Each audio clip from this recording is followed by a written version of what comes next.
Yo, what's going on YouTube? It's your boy DLloyd, and we are finally here for the playoffs of our Philadelphia Eagles Madden 16 Connected Franchise Series. So currently we have a first round bye because we were 15-1 on the season. So I'm gonna go ahead and show you guys the season stats, the final season standings, and I'm gonna go ahead and show you guys our depth chart right now. So this is our final depth chart heading into the playoffs. We haven't really changed anything throughout the course of the year. We've been pretty much set all season long, but this is our depth chart. Derek Phillip is at 85 overall right now with the confidence. Demetrius Thomas is at 82 overall right now.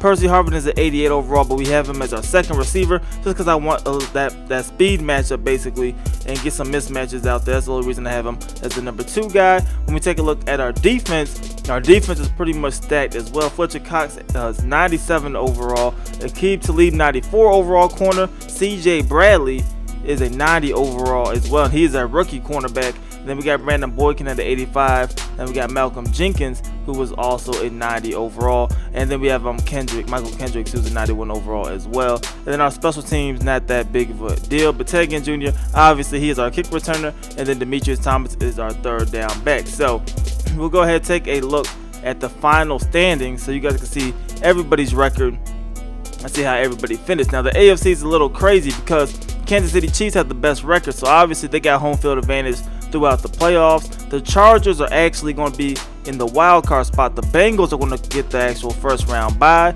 The Broncos are in the playoffs. The Dolphins are in the playoffs, and then the Colts, who are all the way down here, they are going to be in the playoffs with a 79 record. And look at the whole conference. The worst team was 6-10. So this was a very competitive but not great conference, if that makes any type of sense.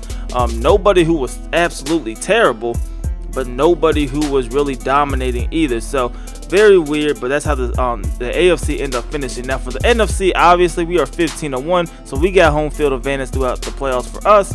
The Panthers are going to get a bye, I believe. Then the Seahawks, Vikings, Cardinals, and Falcons, they are all going to make the playoffs. Now with us, we do have a couple of bad teams. The Bears were 3-13, Redskins 4-12, and the Giants were 4-12. So we have a bye. We should be pretty good to go when it comes to the actual playoffs. So let's go ahead first before we look at the actual stats. Let's look at the season awards very quickly. Now the MVP shouldn't be a surprise to you guys, but it is going to be Demetrius Thomas, our rookie running back. He is going to be MVP. When you guys see his numbers, you will pretty much understand why he's without a doubt an MVP. Coach of the year is going to be Chip Kelly, obviously.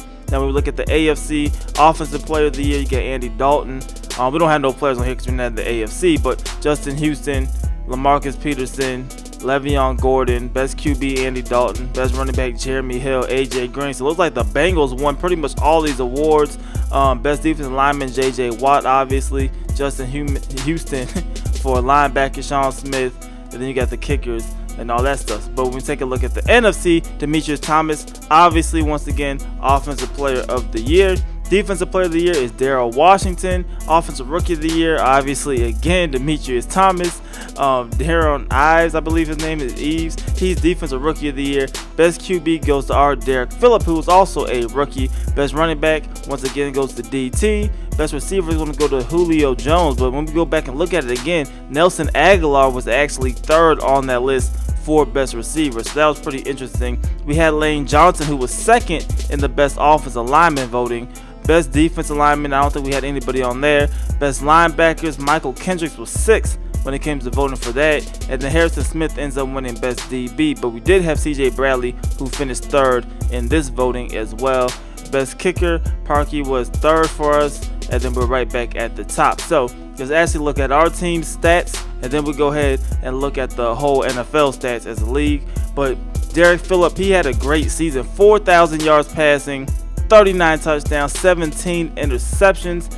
Derek Phillip as a rookie, this guy came on strong. We were very conscious with him early, but we were able to kind of spread it out and let pretty much things go as the season went on. He did get sacked 37 times, but pretty good season. I think he led the NFL in passing touchdowns. We'll have to take another look at it.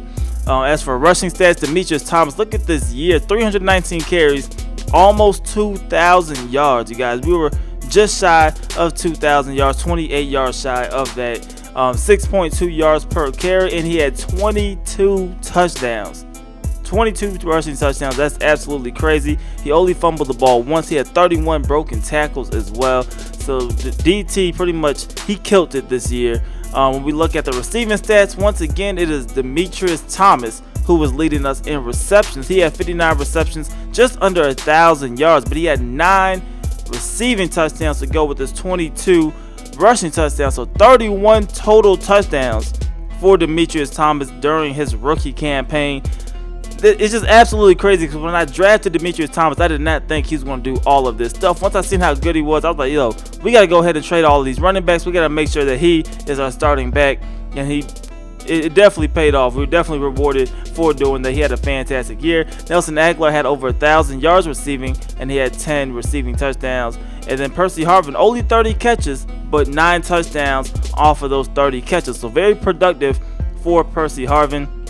When we look at our defense, Michael Kendricks led us with 125 tackles. We didn't really have a lot of sacks. So Connor Barwin had 6, and then Kendricks had 5.5 sacks. And then our interceptions leader was our rookie cornerback CJ Bradley, and then Aqib Talib, who we traded for just to toughen up our secondary. So that is pretty much all the stats, I believe, for just our team. So we'll go ahead and look at the whole NFL and see where everybody else's stats were, and see how our stats lined up with their stats. So I'm not going to go by QB rating. That is definitely not always accurate. So let's go by touchdowns at first. Derek Phillip led the whole league with 39 touchdown passes. Russell Wilson had 35. Andy Dalton had 33.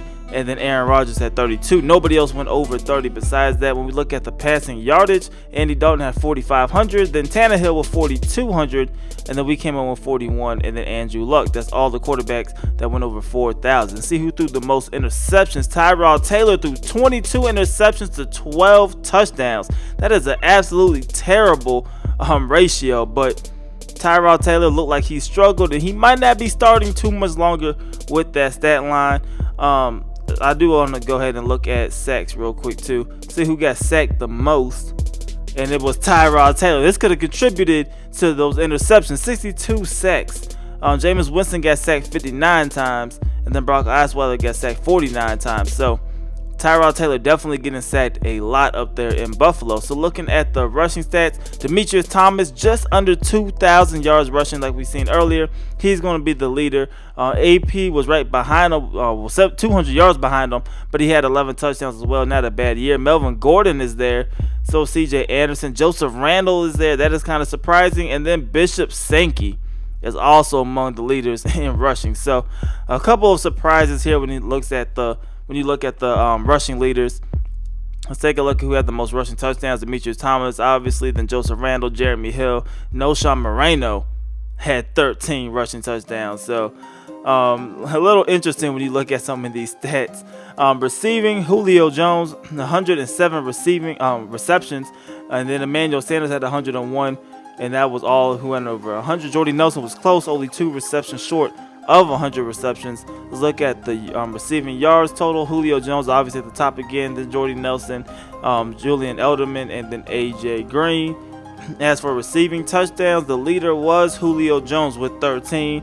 Andre Johnson, he had 11 receiving touchdowns, and then Josh Gordon over there in Denver, he had 11 receiving touchdowns. So definitely a good year for them. Stevie Johnson had 10 receiving touchdowns in San Diego, I believe. Yep, he's still in San Diego. So not a bad season for a lot of these receivers.